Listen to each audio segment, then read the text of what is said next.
কিছুই জানি তো, রাত্রে পড়েছে, দিনের বেলা পড়েছে। আচ্ছা। আমরা তখন থাকিনি এখানে, আমি এই দোকানে। আচ্ছা হঠাৎ করে হুড়মুড়িয়ে সব একবার ভেঙে পড়ে গেছে। আচ্ছা আচ্ছা। দিয়ে সেরকম কিছু মানে সেই সময় কেউ আমার স্ত্রী খুব বেঁচে গেছে। আমার স্ত্রী মরেই যেত, ভাগ্যে বেরিয়ে পালিয়ে এসেছিল সেকেন্ডের মধ্যে একদম। হ্যাঁ। আপনার নাম? আমার নাম বীরেশ্বর ঘোষ, বাড়ি? বাড়ি ফতেপুর।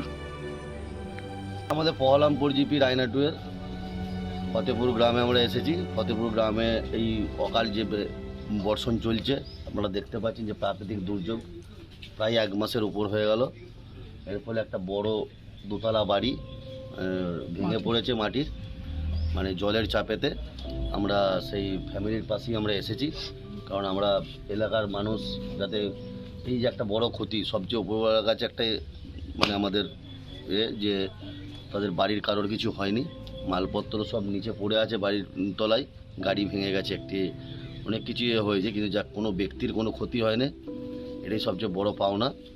বাড়িটা ভেঙে গেছে, আমরা সরকারিভাবে এবং আমরা দলীয়ভাবেও চেষ্টা করছি তার পাশে থাকার। আমরা বলেছি কীভাবে কী করে, এবং বাড়িটাকে এখন এই মুহূর্তে যা আছে অন্য বাড়িতে ওরা থাকার ব্যবস্থা হচ্ছে। এখন ওনাদেরকে এখানে সরিয়ে কীভাবে এটাকে ভেঙে একটা করতে হবে, আমরা জেসিবি দিয়ে ভাঙার ব্যবস্থা করার জন্য বলেছি। না হলে এখনও যে পজিশনে পড়ে আছে, যে আরও বড় রকম কিছু একটা ঘটনা হয়ে যেতে পারে, যাতে সেই ঘটনা না হয় ওই জন্য আমরা তাড়াতাড়ি চেষ্টা করছি। আমার ব্লকে বিডিওর সঙ্গেও কথা হয়েছে, বিডিওর টিমও আসছে, সব দেখে ইনকোয়ারি করে আমরা সরকারিভাবে রিপোর্ট পাঠাচ্ছি কীভাবে কী করা যায় পরিবারের পাশে। নাম? সৈয়দ কলিমউদ্দিন, রায়না 2 ব্লক তৃণমূল কংগ্রেসের সভাপতি। ধাপাক্য শব্দ রান্না ছুটে এসে দেখলুম যে ধুম করে পড়ে গেল। আবার ঘরে ঢুকতে যেয়ে আবার বারান্দাটা অব্দি সব পড়ে গেল। সেই সময় জিনিসপত্র আবার বার করতে যাচ্ছিলেন? কিচ্ছু বার করতে পারিনি, যাচ্ছি না, আচ্ছা আচ্ছা কপালটা খুলতে পারিনি বলে আর ভয়ে পালিয়ে বেরিয়ে পড়লো, ও আমি মরে যেতুম। আচ্ছা, এরকম হয়েছিল। আপনার নাম? স্বপ্না ঘোষ। আপনি এখন কি বলবেন? আপনার স্বামীর ব্যাপারে কি বলবেন? আমার স্বামী তো অসুস্থ মানুষ, মাসে কত টাকার ওষুধ খায়, তা ওই 4-5 মাস টাকা পায় না।